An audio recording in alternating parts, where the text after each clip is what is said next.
The Miami humidity was a living thing, a sticky veil that clung to the city's pastel facades and made every breath feel like a gulp of warm syrup. It was early August, and I'd just returned to our Coconut Grove condo from a week-long tech conference in Orlando when I found it. A crumpled boarding pass in the recycling bin, tucked under a seltzer can. It was for a flight from Miami to Key West, dated last Friday, in the name of Claire Dawson, me wife. Claire had told me she was visiting her sister in Tampa that weekend, not sipping mojitos in the Keys. I pulled it out, the paper damp and smudged, and stared at the destination code, EYW.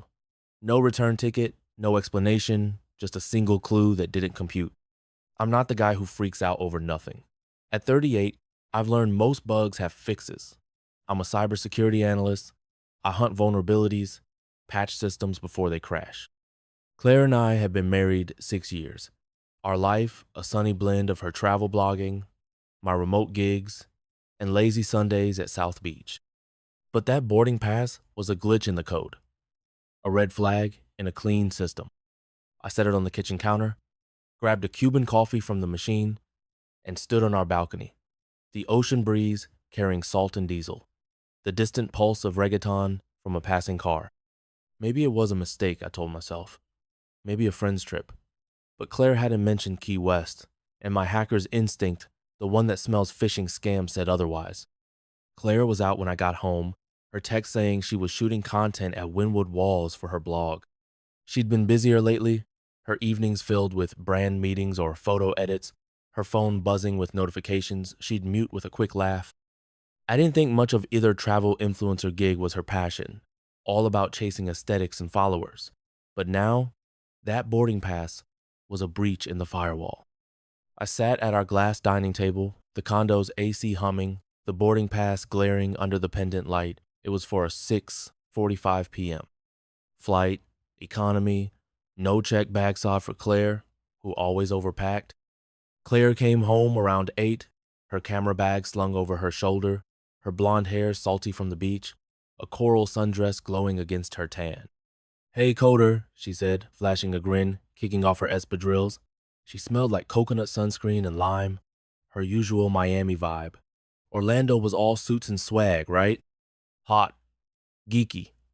"Missed you," I said, keeping it smooth, the boarding pass heavy in my pocket. "Found this in the trash." I held it up, casual as I could. "Key West? Thought you were in Tampa." Her grin didn't drop, but her eyes flicked to the pass, quick as a server crash. "Oh, that," she said, laughing lightly. "Must have been a mix-up." I grabbed some papers from my sister's plushies. He's always traveling. "I'll toss it." She shrugged, moving to the fridge for a sparkling water, but I caught the way her hand lingered on the handle, a faint stutter in her rhythm. It was a slick response. Claire was a pro at pivoting. Years of pitching brands had made her a verbal gymnast. But a mix-up? That didn't scan.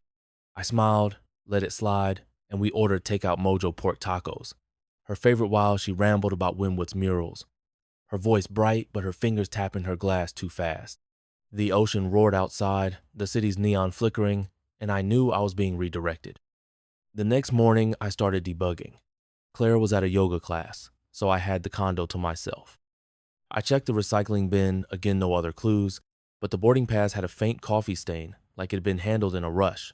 I moved to her laptop, left open on the couch. Her password was still our wedding date, a small win. Her emails were mostly brand pitches and itineraries, but one caught my eye, from L. Torres. Subject, Key West Recap. It was brief. That sunset sail was unreal. Same time next month? Her reply, counting the days. Dated last Sunday, when she'd said she was at her sister's. I Googled L. Torres. Up popped Lucas Torres, a 34-year-old freelance videographer based in Miami. All beachy vibes and mirrored sunglasses in his portfolio shots.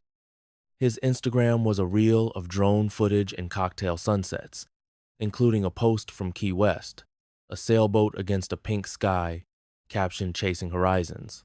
Claire had liked it, commented a sunset emoji. My gut twisted, but I kept digging. I didn't want to believe it. Claire was vibrant, not deceitful. She'd plan our beach picnics with obsessive detail, send me goofy reels from her shoots. But that boarding pass was a rootkit, hiding in plain sight. I checked her phone later, while she was napping on the balcony, feeling like a lowlife, but too far in to stop. Her texts with Lucas T were buried in a thread labeled collab, but they weren't about video edits. You make waves, he'd written. Only with you, she'd replied, with a heart. I set the phone down, the AC's hum, a cold drone. I needed more than texts. I needed a stack tray she couldn't dodge. On Tuesday, Claire said she was meeting a brand rep at a rooftop bar in South Beach. I wasn't buying it. I rented a nondescript gray sedanless flashy, then my Tesla and followed her. Miami streets shimmered with heat, the neon signs pulsing, the air heavy with salt and exhaust. She parked near the bar, stepped out in a white linen dress I'd never seen, and went inside. I waited, parked across the street, my pulse loud against the reggaeton blaring from a nearby club. She didn't come out for 2 hours. When she did, a guy was with her tall, tanned, in a loose button-down, the kind of effortless cool that screamed videographer. They didn't touch, but their body language was too fluid, too synced. I snapped a photo, zoomed in, definitely Lucas from his Instagram. I drove home, the city's lights blurring, my anger sharper than the humidity. Back at the condo, I got surgical. I'm no script kiddie, but I know systems. I installed a tracking app on her phone, hidden in a fake photo filter she'd never noticed. It showed her at the South Beach bar again the next Thursday, then at a cafe in Coconut Grove the following night. I checked her bank app, 120 at the rooftop bar, 200 at a boutique for work clothes she hadn't shown me. New dress, maybe for him. I found a receipt in her camera bag, tucked in a side pocket, 2 mojitos at the bar, dated last Tuesday, server's name, Javi. I went to the bar the next day, found Javi, and played the worried husband. My wife was here, I said, showing Claire's photo. She okay? Saw her with someone. Javi nodded, mixing a drink. The blonde blogger? Yeah, she's in a lot with that video guy, Lucas. Always vibing. I tipped him, 30 and left. My hands clenched. I started asking around. Our neighbor, Mia, a barista who followed Claire's blog, mentioned seeing her with a drone guy at a beach pop-up event a few weeks ago. Thought he was a work friend, she said, steaming milk. I forced a grin, my chest tight. Then I called Claire's friend Zoe, a fellow influencer, under the guise of planning a surprise post. Zoe was vague, but slipped that Claire had been obsessed with Key West and hanging with a new crew. New crew. Sure. The evidence was mounting, but it wasn't just about the data. I was crashing, caught between fury and doubt. I kept seeing Claire's laugh, the one that lit up our condo, now aimed at him. I wasn't sleeping, the Miami heat pressing in, the ocean's roar a constant taunt. Where had I gone wrong? Was I too wired, too locked in code? Claire lived for adventure, her posts, her travels, her need to chase the next frame. Maybe Lucas was her horizon, a shot I couldn't capture. But that didn't make it right. I got lucky one morning. Claire left her camera bag open, and inside was a Polaroid from Key West. Her and Lucas on a sailboat, smiling, dated last Friday. I pocketed it, my coffee bitter, the humidity still choking. This wasn't a glitch. This was a full system breach. The moral weight hit me like a DDoS attack.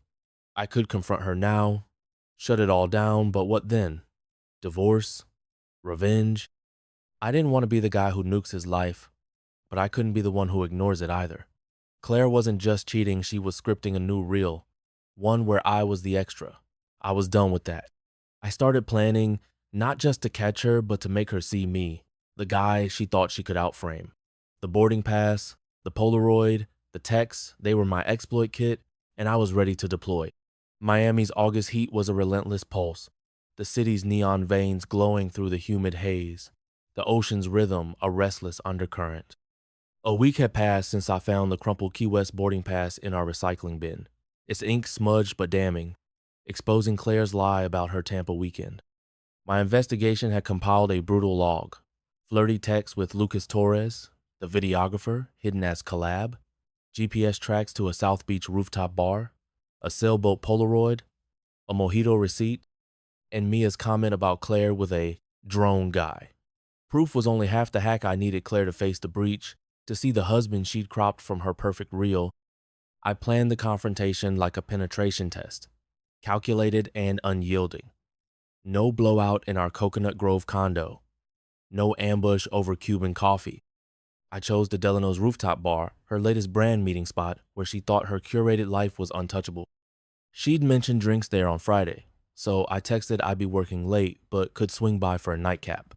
"Love that," she replied, her message dotted with a palm tree emoji, clueless to the payload I was prepping. She thought she'd airbrushed her tracks. She was about to meet the analyst who'd decrypted her lies. That morning, I finalized my exploit kit. The boarding pass, the Polaroid, printed text, GPS screenshots, the mojito receipt, and Lucas's Instagram post of the Key West sailboat, captioned "Chasing Horizons." I added a photo of them outside the bar, their easy grins burned into my phone. I kept the boarding pass in my wallet, its creases a reminder of my mission. Claire was all about optics, and I'd match her frame for frame. This wasn't just about catching her. It was about flipping the script she directed without me. The day crawled, the Miami humidity choking, the reggaeton from passing cars a jagged beat in my head. I kept auditing our marriage, searching for the zero-day flaw. Was it when I got too deep in code, my nights lost to firewall configs? Or when her blog exploded, her life a montage of beaches and brand deals? Claire thrived on motion, her posts, her travels, her hunger for the next viral shot. Lucas, with his drone and sun-bleached charm, was probably her perfect angle, a vibe I couldn't code. That didn't excuse her. It just made me question where I dropped the packet. I probed deeper into Lucas, needing to know the guy who'd hijacked my system. His LinkedIn was thin. Freelance videographer. Projects for Miami tourism boards. No formal degree. His Twitter was louder clips of beach shoots, cocktail recipes, a retweet from Claire about a Key West festival, dated last month. He wasn't some mastermind, just a guy with a camera and a knack for framing moments. That should have dulled the sting, but it didn't. Claire wasn't chasing a soulmate, she was chasing a highlight, and I was the static she'd filtered out. I called her friend Zoe again, playing the supportive husband planning a blog feature. Zoe was chatty, probably poolside. "Claire's killing it," she said. Always with that videographer Lucas in South Beach. Total creative chemistry. I thanked her. My coffee cold, the condo's AC, a hollow hum. Creative chemistry. Another bite in the breach. By afternoon, I was jittery, pacing the balcony, the ocean's glitter mocking my focus. The moral dilemma was a brute force attack on my brain. Confronting her would patch the vulnerability, but what came next? Divorce was the cleanest reboot, but did I want to wipe 6 years over a fling? Or was this about ego, proving I wasn't the guy she could outshoot? I could burn her leaked texts to her brand sponsors, crash her influencer cred, but that felt like malware, and I wasn't that vicious. Or was I?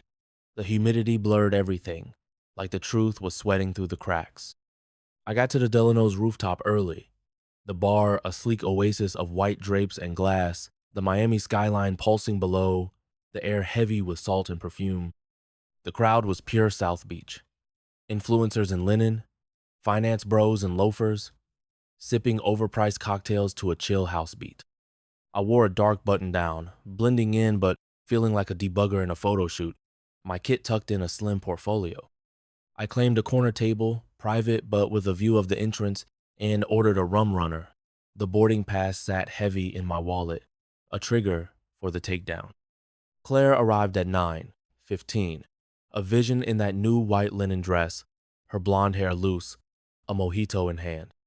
She scanned the bar, her posture relaxed but her eyes sharp, a star framing her next post. She spotted me, waved, and glided over, all coconut and confidence. "This place is fire," she said, sliding into the chair, her lime scent cutting through the bar's haze. "Glad you escaped your screens, Jake." "Couldn't miss it," I said, my voice level. "Found something in the trash."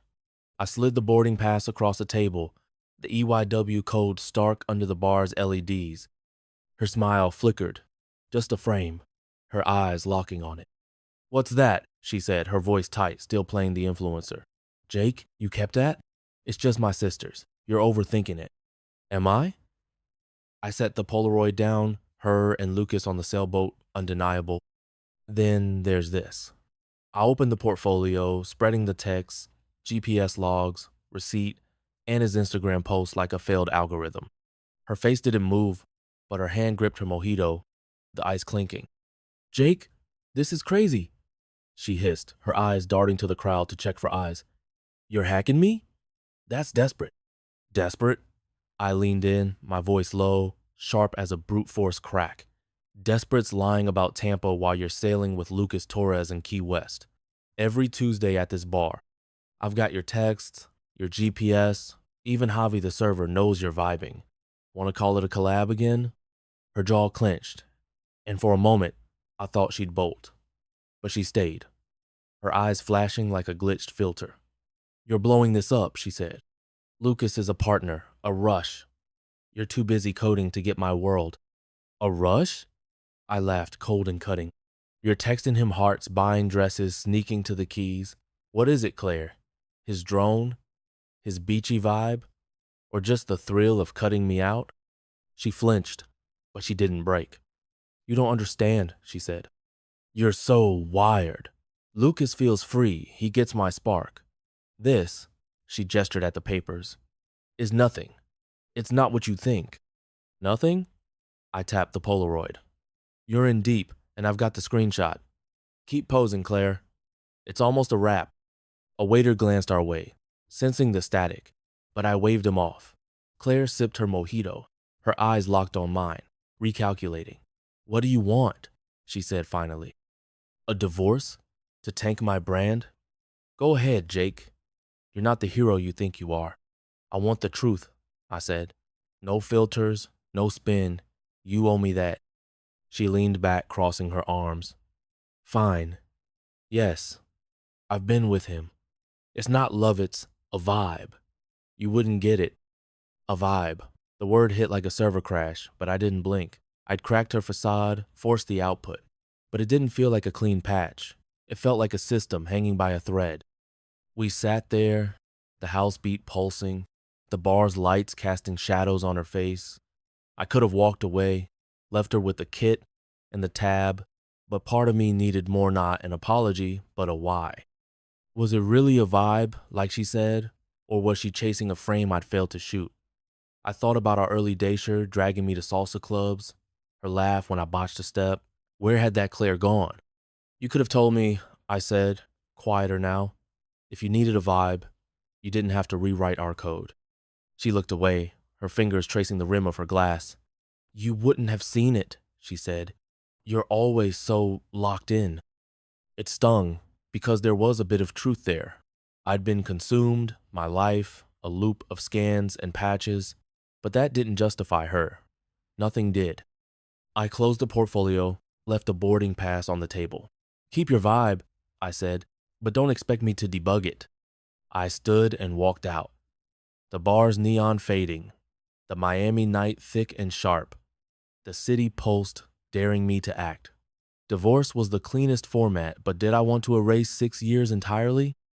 I could fry her send the text to her sponsors, crash her influencer grid, or I could walk away, recompile, build a life that didn't glitch on her lies. The Polaroid was still in my pocket, a weight I wasn't ready to delete. I kept walking, the humidity lifting, and felt the first ping of a new script not closure, but potential.